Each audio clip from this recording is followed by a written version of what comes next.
할렐루야. 오늘도 함께 하신 분들과 또 방송으로 참여하고 있는 분들 모두에게 주님의 은혜와 특별히 치료의 은총이 함께 하시기를 간절히 축원합니다. 요한을 가리켜서 세례 요한이라 그러잖아요.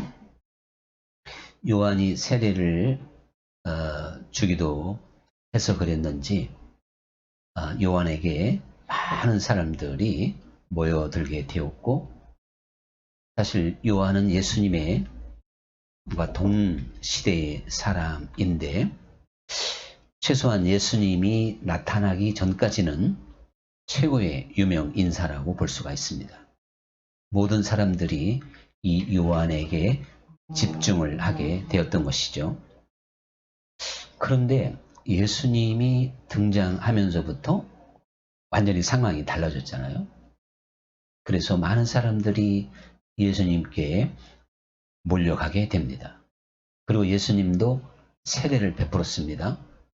그러니까 요한의 제자들이 예수님도 세례는 오직 그 요한만, 자기 스승만 주는 줄 알았더니 그 예수님도 세례를 주고 그것도 못마땅한데 거기에 또 자기에게 따르던 모든 사람들이 예수님께로 가니까 급기야 이제 세례 요한에게 시기와 질투가 가득한 마음으로 선생님을 따르던 자들이 다 저 예수님이라는 분에게 몰려갑니다. 그리고 자기들 앞에는 참 그야말로 텅텅 비어 있잖아요. 그러니까 세례 요한도 함께 거기에 참 박자를 맞출 수도 있었는데 오히려 뜻밖의 그 사실 자체를 기뻐하고 있는 겁니다. 세례 요한의 입장에서는 그게 진리니까 자기에게 수많은 사람들이 집중하고 몰려오는 것보다 바로 메시아로 오신 예수님께 사람들이 몰려가야 당연히 맞는 거죠.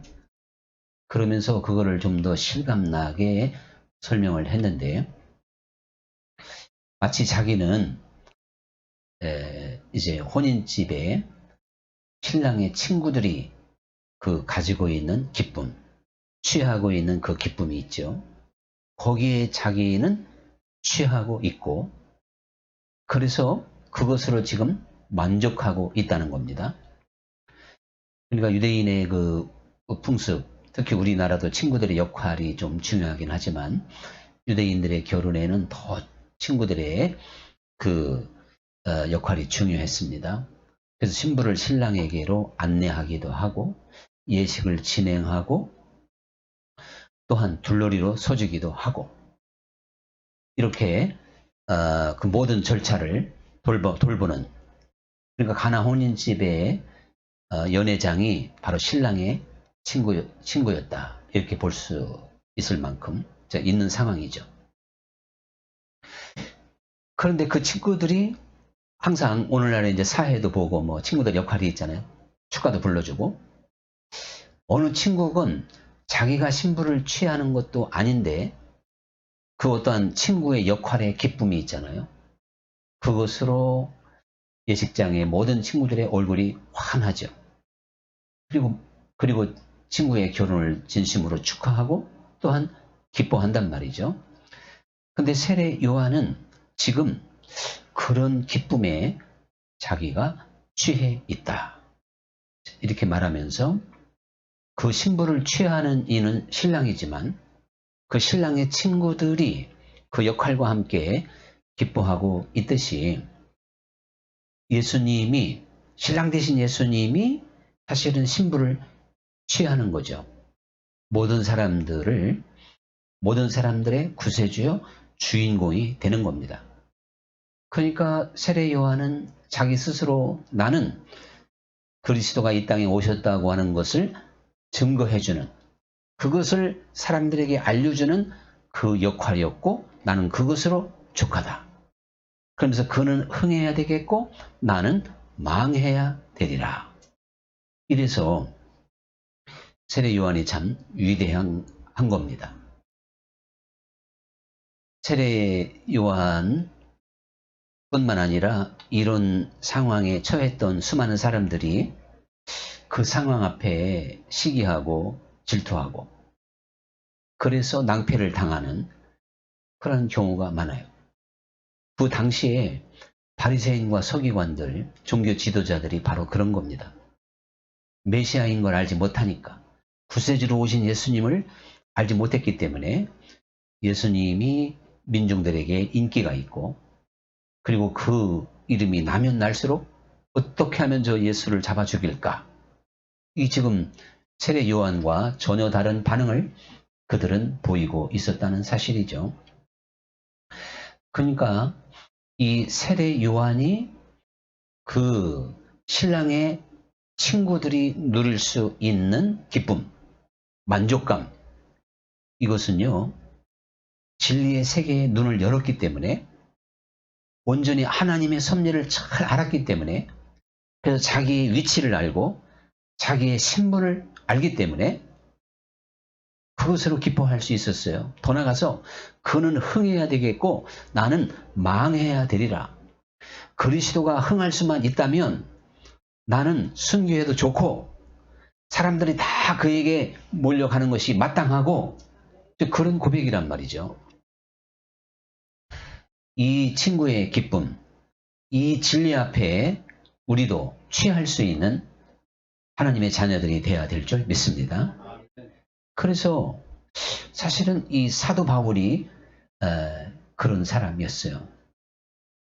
이 사도 바울이 바로 이 그리스도로 말미암은 그 기쁨, 그리스도가 높아지고 그리스도의 나라가 전파되는 것으로 만족할 수 있는 그러한 마음을 언제나 가지고 있었는데, 처음부터 그런 게 아니죠. 바울은 누구보다도 시기심이 많고 또한 애국적인 마음, 아주 철저한 유대의 신봉자였습니다. 율법주의자. 그래서 오히려 예수님을 핍박하고 싫어했던 그 바울이 진리의 세계에 눈을 열고 진리를 알고 자기의 위치를 알으니까 이제는 뭐라고 고백하냐면, 내 안에서 그리스도가 어떻게 하든지 존귀케 되기를 원하노라. 나는 살든지 죽든지 좋고 내가 살아도 좋고 죽어도 좋으니까 나로 인하여 그리스도가 온전히 존귀하게 되기를 원한다. 그렇게 완전히 바뀌었습니다. 그래서 빌립보서 1장에 보면요, 그 빌립보 교인들 가운데 진리를 어떤 사람들은 시기와 질투심으로 전파하고 어떤 사람은 착한 마음으로 전파를 해요. 근데 이 복음을 서로 막 경쟁적으로 이렇게 질투하면서 이제 막 확장시켜 가고 있죠. 그래서 조금 문제가 생겼지만 바울은 그걸 긍정적으로 보면서 시기하는 마음으로 복음을 전파하던 좋은 마음으로 전파하던 결국 그리스도가 전파되니 나는 그것으로 기뻐하노라. 자, 그러니까 이 사도 바울이야말로 세례 요한이 가졌던 그 친구의 기쁨, 이것으로 늘 충만하게 되어져 있던 걸 보게 됩니다. 그래서 내가 살으나 죽으나 오직 그리스도가 존귀하게 되기를 원한다. 급기야 이렇게 고백을 하는데, 결국 이 세례 요한이 가졌던 친구의 기쁨, 둘러리로서의 만족감, 그는 흥하고 나는 망해도 좋다고 하는 이 어떠한 믿음 자체가 그리스도가 내 인생의 주인이요, 또한 주님이 정말 만왕의 왕이요, 내 인생의 전부라고 하는 것을 진정으로 고백하게 된 것이거든요. 우리가 이러한 기쁨에 이러한 것으로 만족하지 못하면 인생 자체가 실패할 수밖에 없어요. 우리가 친구의 기쁨에 온전히 눈을 뜨지 못하면 내 인생을 사는 거예요. 우리는 주님 안에서 나는 죽었고 그리스도로 말미암아 사는 우리의 삶이 되어야 될 줄 믿습니다. 그래서 한번 사울왕을 생각해 보세요. 이 사울이 이 친구의 기쁨으로 만족했다면요, 다윗이 골리앗을 죽이고 다윗이 죽인 자는 천천히요, 만만히요, 사울이 죽인 자는 천천히라 해도 이 친구의 기쁨이면 그걸로 족한 줄 알았어야 돼요. 만약에 그랬다면요, 이 사울은 그야말로 만수를 누리고 천수를 누리고 죽었을 거예요. 임금에 쫓겨나는 일이 없었을 거예요. 하나님께 버림받지를 않았을 거예요. 뭐 사울과 다윗의 나이 차이가 많으니까 사울이 죽은 다음에 다윗이 왕이 될 수도 있는 건데 평생을 다윗을 시기하고 질투하고 쫓아다니다가 자기 스스로 망해버리고 맙니다. 우리는 어떤 하나님의 나라, 진리 자체로 만족할 수 있고 그 기쁨에 취해서 말이죠. 어떤 쓸데없는 세상적인 욕망이나 교만함과 또 시기심, 질투 이런 것에서 벗어나야 될 줄 믿습니다. 그래서 사랑이 뭐라 그랬어요? 진리와 함께 기뻐한다. 나는 진리면 만족하다. 진리가 살아날 수 있다면, 진리가 추구된다면 내가 손해봐도 좋고 그런 거 아니겠어요? 그런데 이 사울은 하나님이 행하시는 그 진리, 하나님의 거룩함, 하나님의 능력 앞에 사실은 반항한 거예요. 반항. 여러분 우리도요, 이 세상을 살다 보면 좀 나보다 더 뛰어나는 사람 많고 더 잘된 사람도 많고 앞서가는 사람도 많아요. 그것도 하나님이 행하시는 일이고 하나님 나라의 어떠한 진리인 줄 믿습니다. 우리가 그것과 함께 기뻐할 줄 알아야 돼요. 그래서 웃는 자와 함께 웃고 우는 자와 함께 울으라는 거죠. 이게 바로 친구의 기쁨에 동참하는 길입니다. 바벨탑 사건을 보면요, 이 바벨탑을 높이 쌓고 우리 이름을 내자. 즉 하늘 보좌까지 이 바벨탑을 쌓자고 인간들이 이제 이렇게 교만하죠. 글쎄 뭐 요즘에 63 빌딩만 쌓아도 엄청나다고 그러는데 당시에 뭐 해봤자 20층 높이를 쌓겠습니까? 뭐 몇 층을 쌓겠어요. 별거 아니었겠지만 일단 그 마음 자세가 문제인 거죠. 대를 그냥 최대한 높이 20m가 됐든 30m가 됐든 쌓아놓고 그래놓고도 이게 하늘 꼭대기까지 올라간 것처럼 착각하는 어리석은 교만한 마음을 바벨탑을 통해서 보여주고 있는데, 하나님께서는 바로 인간의 본분, 나의 주인이시오 왕이 누구인가를 알지 못하고 어리석음에 빠지고 하나님 나라와 그 진리 앞에 평정심을 찾지 못하는 모든 사람들을 심판할 수밖에 없었던 것입니다. 그래서 사실요, 우리가 진리와 함께 기뻐하고 진리와 함께 우리가 그 진리 앞에 나 자신을 이렇게 부인할 수만 있다면, 예수님께서 그랬잖아요.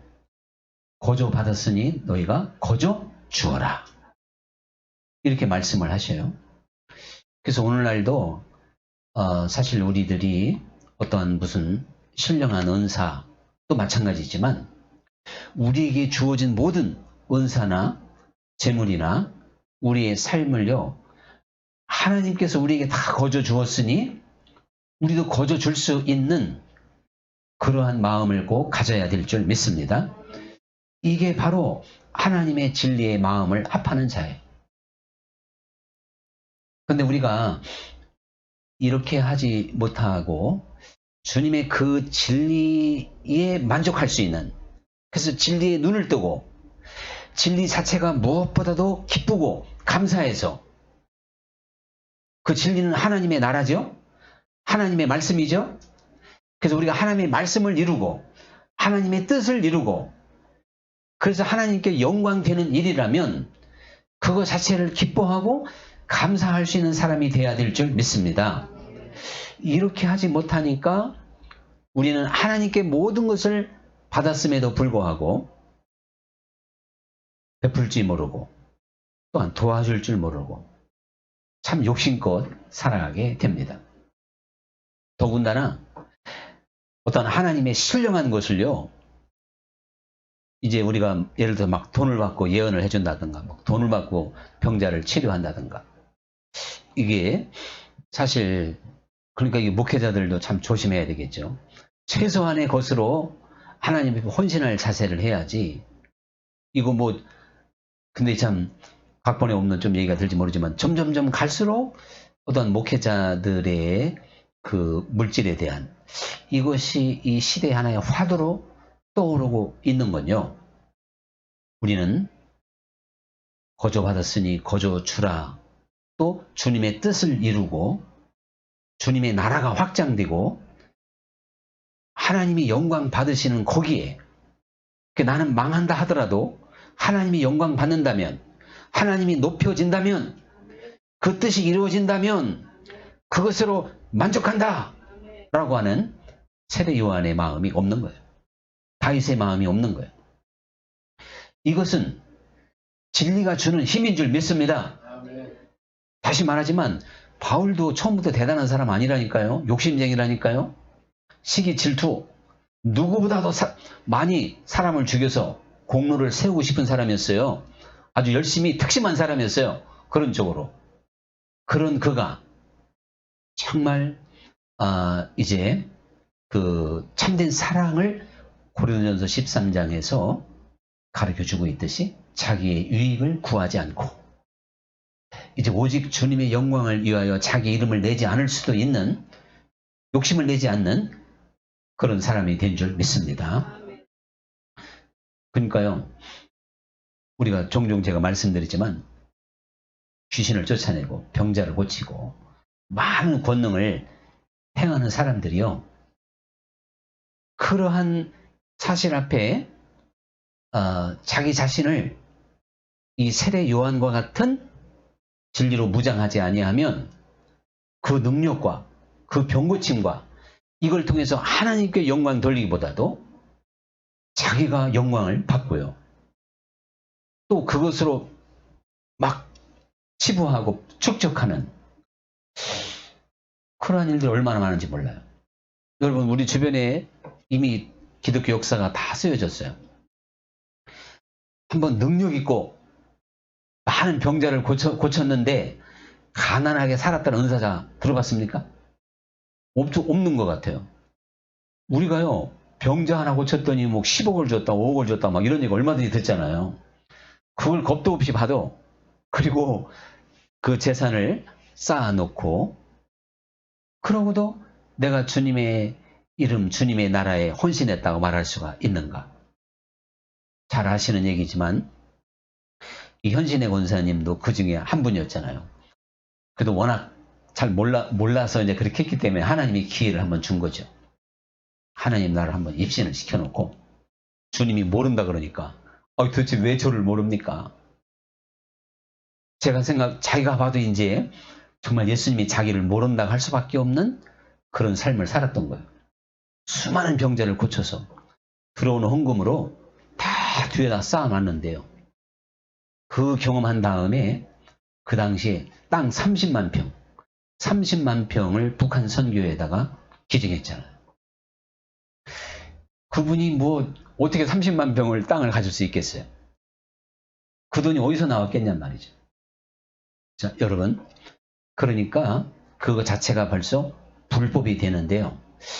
우리들도요, 이 신랑을 이제 둘러리로 섰던 그 신랑의 친구들의 기쁨, 이 기쁨의 세계에 눈을 열지 못하면 우리도 그렇게 망하게 되는 거예요.